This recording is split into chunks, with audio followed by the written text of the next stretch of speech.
Yo, yo, yo, what's up mga boss, mga bay? Here we go again. Kumusta? Sana all goods lang kayo dyan mga boss, mga bay. Unit for today, ADB 160 mga boss, mga bay. All matte black pala yung unit natin for today mga boss. Baka nagtaka kayo mga boss kung na bakit nag-landscape tayo ng kuha ng video natin ngayon, no? So maiba tayo mga boss. Sisimulan na natin magbaklas mga boss, mga bay. At tinulungan na lang din ako ng owner na ito na magbaklas mga boss, no? So ang gagawin natin mga boss, mga bay, no? Yung pagka black matte niya mga boss, gawin nating glossy para mukha siyang basa mga boss, mga bay. Asya nga pala, sinundo nga pala ako ni owner sa labas mga boss at pinakain na lang din ako. Salamat sa'yo boss, owner. At sinimulan ko na agad maghugas mga boss at magdigrime para makapag-polish na tayo mamaya. At shoutout nga pala sa J Moto Vlog, nagbigay ng sticker sa atin. Maraming salamat sa'yo boss.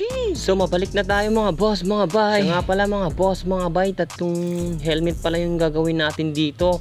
Kasi kasama si J Moto Vlog. Yung helmet niya pala yung glossy mga boss. At sa owner naman mga boss, bali dalawang matte, no? Maya maya ipapakita ko din sa inyo mga boss, mga bay. So dito muna tayo mag-focus sa mga detailing natin, sa pagdidigrime natin, no? Kasi medyo madumi talaga to mga boss eh. Hindi ata naugasan ni boss eh. Pero okay lang, salamat din. At may compressor si boss na pinagkamitan natin mga boss. Pero hindi naman siya gaano kadumi mga boss, mga bay. Mga maraming putik lang talaga. So hindi ko minimute yung mga ginagawa natin mga boss, mga bay, no?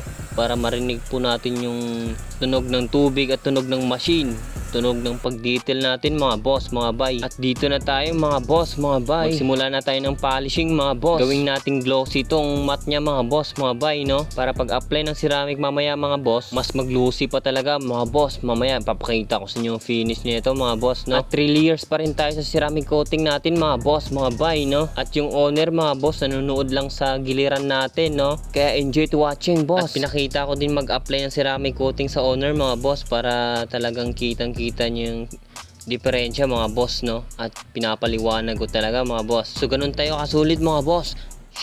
At eto na mga boss, mga bay, magsisimula na tayo mag-polishing.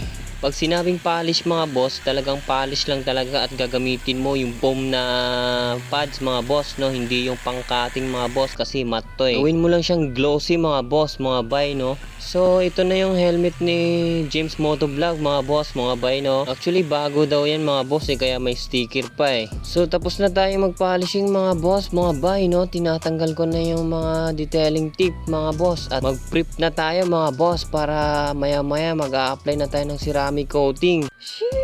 Kaya naman bago ako mag-apply ng ceramic coating, tinawag ko muna yung owner nito mga boss para kita niya talaga yung pag-apply natin ceramic coating mga boss, no? So kung may napansin kayo mga boss, mga bay, no, medyo ning glossy na siya talaga mga boss, no?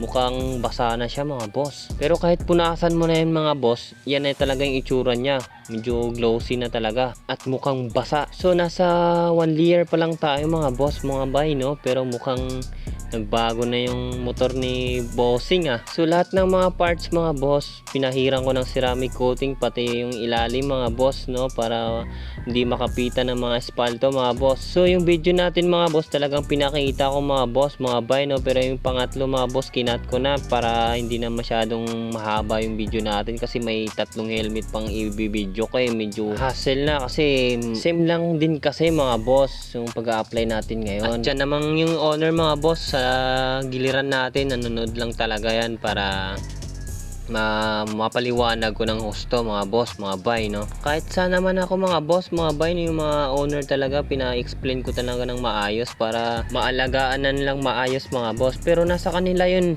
kung hindi nila aalagaan pagkatapos ng ceramic coating natin. Kasi ang ganito mga boss, ang kulang na lang nito is maintenance mo lang lagi mga boss, mga bay.